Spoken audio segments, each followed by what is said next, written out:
যে hand gloves এর মধ্যে ব্লাড পাওয়ার যে একটা তথ্য উঠে এসেছিল মাঝখানে, তার কত দূর বা সেই বিষয় নিয়ে, কারণ তদন্ত কিন্তু আপনি তো মেন মাথা বা পুরো দায়িত্বে রয়েছেন। না দেখুন, গ্লাভস এর এবং বিভিন্ন মিডিয়ায় দেখিয়েছে রক্তমাখা গ্লাভস। এবার আমরা কিন্তু যখন আমাদের কাছে সেটা কি আদৌ রক্ত ছিল বা না, আমি বলে দিচ্ছি, যেটা হচ্ছে আমাদের যারা সিস্টাররা ওখানে অন ডিউটি সিস্টাররা ছিল, তারা যে গ্লাভস এর যে বক্সটা ছিল, সেই বক্সটা আমাদের এমএসডিবি অফিসে জমা দিয়েছে, একটা লেটারও জমা দিয়েছিল। সেই লেটারে ক্লিয়ারলি মেনশন করেছিল আননোন স্টেন। আমরা মেডিকেলি গেলে আমি কখনোই রক্তমাখা গ্লাভস সেটা বলতে পারি না বা আমার বলার রাইট নেই। সেক্ষেত্রে যখন আননোন স্টেনের তদন্ত বার যখন আমার কাছে আসে, আমরা কিন্তু সমস্ত জায়গায় যে নিয়ম অনুসারে কোথাও আমরা রক্তমাখা গ্লাভস লিখিনি, আমরা আননোন স্টেন আছে গ্লাভসে, এটা আমরা লিখেছি। এখন কি স্টেন সেটা আমাদের জানার জন্য প্রথমে আমরা বায়োকেমিস্ট্রিতে পাঠাই। বায়োকেমিস্ট্রিতে বেনজিডিন বলে একটা টেস্ট হয়, সেই টেস্ট করে আমরা দেখেছি যে সেটা নেগেটিভ এসছে। নেগেটিভ আসা মানে ওতে ব্লাড নেই। এবার অন্য কোনো স্টেন, তারপরে আমরা আরজি করে ফরেন্সিকে পাঠিয়েছি। ফরেন্সিক থেকে রিপোর্ট কালকে আমরা পেয়ে যাবো। এরপরে আমরা হচ্ছে ওয়েস্ট বেঙ্গল যে ফরেন্সিক সায়েন্স ল্যাবরেটরি আছে সেখানে পাঠাবো। তারপরে ফাইনাল কনক্লুশন যেটা পাবো সেটা আমরা সাবমিট করবো। কিন্তু আমাদের যেটা দেখা যায়, ওই যে গ্লাভস এর বক্সের যে ব্যাচ নাম্বার, সেটা আমাদের স্টোরে ওই ব্যাচ নাম্বারের গ্লাভসটা নেই। কারণ আরজি করে যে অ্যালার্ট হয়েছিল সেই অ্যালার্টে ওই নাম্বারটা নেই। কিন্তু আমাদের সিস্টাররা জেনারেলি স্টোর থেকে সমস্ত গ্লাভস এর বক্স গুলো নিয়ে যায়, মানে সিস্টাররা ইন্ডিয়ান করে আমাদের জিডিএ স্টাফরা নিয়ে যায়। এবার কোনো এবং আমরা সাপ্লায়ারের সাথেও কথা বলেছেন, স্টোর আমাদের লেটার লিখে জানিয়েছে যে ওদের এই গ্লাভস নেই, কিন্তু সিস্টাররা আমাদের জানিয়েছে যে আমরা এটা নিয়েছি। এবার সাপ্লায়াররা জানিয়েছে যে ওটা আপনাদের ওখানে কি করে গেল আমরাও বুঝতে পারছি না, মারা ওটা হয়ে আছে। আমরা সমস্ত তাদের কাছ থেকে লিখিতভাবে চেয়েছি যে এই গ্লাভস এর বক্সটা কিভাবে এলো। এবারে এটা অনেক সময় হতে পারে যে এটা অন্য হসপিটালের জন্য অ্যালোটেড ছিল, সেটা এত বড় এত গ্লাভস আসছে, তার মাঝখানে হয়তো অন্য কোনো একটা মানে জায়গা থেকে, মানে অন্য কোনো অ্যালটমেন্ট থেকে একটা বাই মিস্টেক চলে আসে। তো এই হাসপাতালে না এলে তো অন্য হাসপাতালেও যেতে পারতো, কিন্তু যেত তো আলটিমেট। এটা দেখুন, সেটা অন্য কোথায় যেত সেই ব্যাপারে তো আমার পক্ষে বলা মুশকিল। আমার হাতে যেহেতু এসছে, আমি একমাত্র যেটা তদন্ত করে সঠিক জিনিসটা কি মানে এটা কি কোনো ডিস্ট্রিবিউটরের থেকে আসা নাকি এই রিসাইকেলিং এর মাল?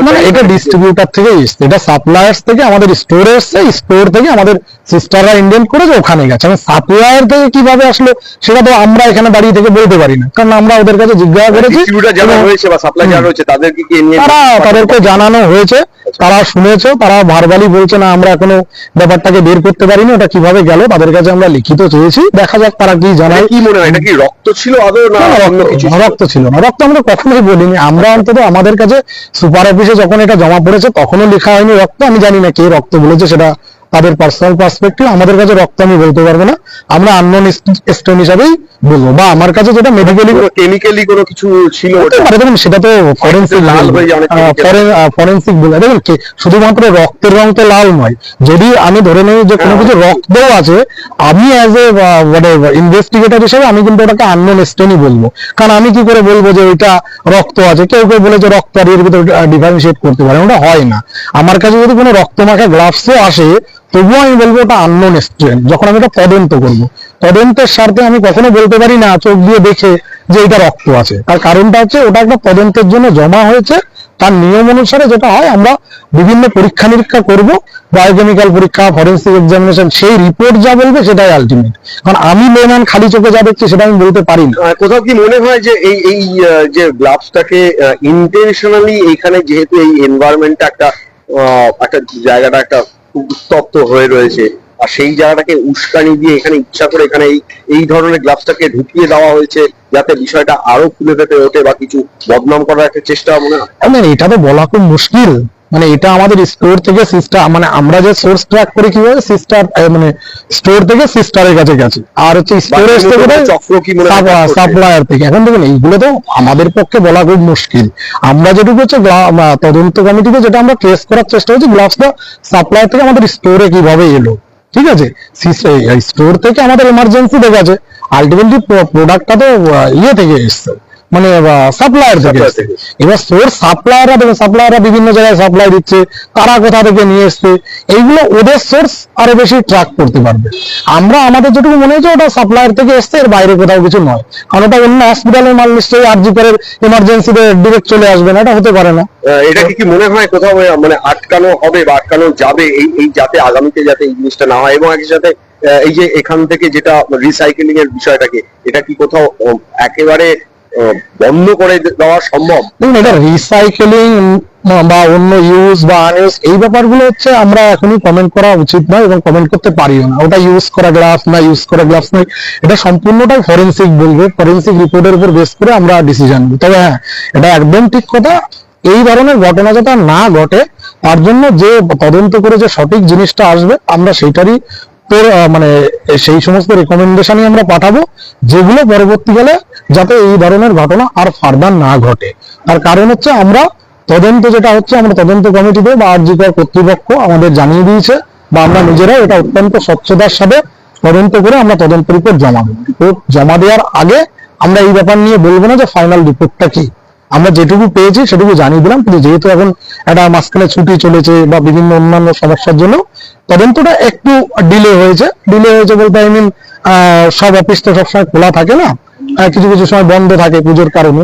তো আমরা চেষ্টা করছি আর কয়েকদিনের ভেতরে এই তদন্ত রিপোর্ট জমা হয়ে যাবে। এই তদন্তের একদম শেষ একদম শেষ পর্যায়ে আমরা এরপরে ফাইনাল রিপোর্টটা জমা দিয়ে দেবো যে অ্যাকচুয়াল কি হয়েছে না হয়েছে। কিন্তু অনেকটাই বলে দিয়েছি, প্রথম কথা ব্লাডের কোনো প্রশ্ন নেই বা ব্লাড লেগেছিল না, বাকিটা অন্য কি সেটা আমরা দেখি ফরেন্সিকে কি আসে। আর ইউজ বা রিউজড এই নিয়েও আমি মন্তব্য করতে পারি না, একমাত্র ফরেন্সিক পারে। অতএব আমরা ওদের উপরেই ছেড়েছি, ওরা যা রিপোর্ট দেবে আমরা সেটা প্রকাশ্যে এনে দেবো এই হয়েছে। আমরা তার জন্য অপেক্ষায় আছি, আপনারাও অপেক্ষায় থাকুন, আপনারাও সব জেনে যাবেন এরপরে।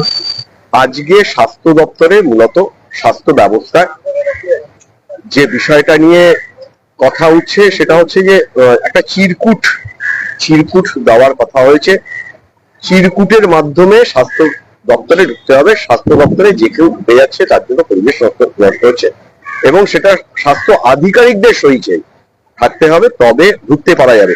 এ ধরনের একটা সার্কুলার কথা হয়েছে, কিন্তু সার্কুলার এখনো অফিসিয়ালি সার্কুলার কিন্তু এখনো জারি হয়নি, সূত্রের খবর এমনটা পাওয়া যাচ্ছে। এমন ধরনের এবং প্রত্যেকটা মেডিকেল কলেজেও এমন ধরনের তথ্য পাঠানো হয়েছে। বিষয়টা কোথাও কি দুনিয়ার ডাক্তাররা সেখানে বারবার যখন তখন ঢুকে যাচ্ছে এমনটাও, তাই জন্য এই ব্যবস্থা করা হচ্ছে, এটা কতটা নৈতিক মনে হয়? দেখুন, সার্কুলারটা যখন অফিসিয়ালি আসেনি সেই নিয়ে এখনই এত বলা যায় না, কিন্তু যেহেতু মিডিয়ায় বিভিন্ন সংবাদ মাধ্যমে আমি এটা দেখলাম যেটা এরকম প্রচার হয়েছে, কিন্তু এই ধরনের যদি কোনো অর্ডার আসে, এই ধরনের অর্ডার কিন্তু একদমই ডেরোগেটরি অর্ডার, এই ধরনের অর্ডার থাকা কখনোই উচিত নয়। আর যদি এটা বহিরাগত মানে কি, এর আগেও তো যখন আমরা আমি নিজেও যখন স্বাস্থ্যভবনে বেশ কয়েকবার গেছি, ওখানে গেটের এন্ট্রি মুখে বা সিকিউরিটি থাকে এবং খাতায় আমাদের নাম ডিটেলস সমস্ত কিছু লিখতে হয়, কি পারপাজে যাচ্ছি, কখন এন্ট্রি কখন এক্সিট, তার পরেই কিন্তু আমাদের ঢুকতে দেওয়া হয়। এবার আলাদা করে এক্সট্রা অর্ডারের কি দরকার আছে আমি জানি না। এবং স্বাস্থ্য ভবন আমি জানি একটা যথেষ্ট হাই সিকিউরিটি জোন, সেখানে বাইরের অন্যান্য ডাক্তার বা সেখানকার ক্যাটাগরি অফ স্টাফ ছাড়া মানে যারা যারা স্বাস্থ্য ভবনের আন্ডারে তারাই একমাত্র যায়, বাইরের বাকি কেউ যায় বলে আমার মনে হয় না। তবে এই ধরনের যদি অর্ডার বের করে ডাক্তারদের ঢুকতে না দেওয়ার জন্য এই অর্ডার বের করা হয়, আমি জানি না কেন করেছে, তবে আমি বলবো এটা অত্যন্ত বাজে জিনিস।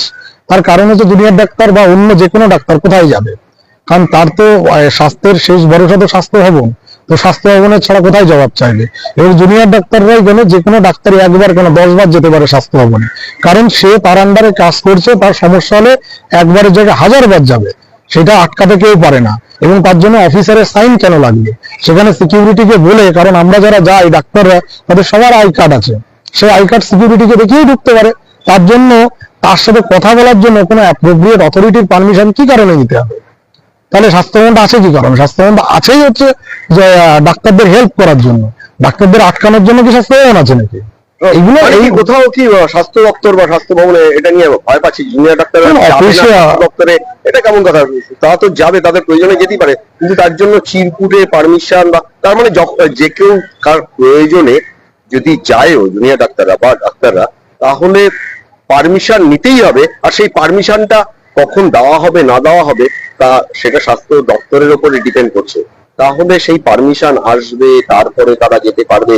বিষয়টা খুব জটিল হয়ে যায় না যদি এমনটা ইমপ্লিমেন্টেশন? জুনিয়র ডাক্তার 1000 বার যাবে, তাদের পারমিশন নিয়ে আর কিছু নেই। তার যোগ্য, সে যদি কলেজের আই কার্ড দেখাতে পারে এবং সে যদি অফিসিয়াল কাজে যায় বা কোনো তার দরকারে যায়, তাকে 1000 বার চাইলে 1000 বারই ঢুকতে দেওয়ার নিয়ম। এই সন্দীপ ঘোষের মতো অ্যাটিচিউড দিয়ে স্বাস্থ্য ব্যবস্থা চলে না। এখন যদি সেই সন্দীপ ঘোষের অনুপ্রাণিত হয়, তাহলে আমার কিছু বলার নেই। ভবিষ্যতে আবার দেখা যায় এই নিয়েই এই জুনিয়র ডাক্তার আন্দোলন করতে পারে, সেই আন্দোলনটা যথার্থই আন্দোলন হবে। এটা কোনো নিয়ম হয় নাকি আমি জানি না। এই সার্কুলারটা যদি এসে থাকে, তাহলে এর থেকে ভয়ঙ্কর মানে খারাপ জিনিস আর কিছু হতে পারে না।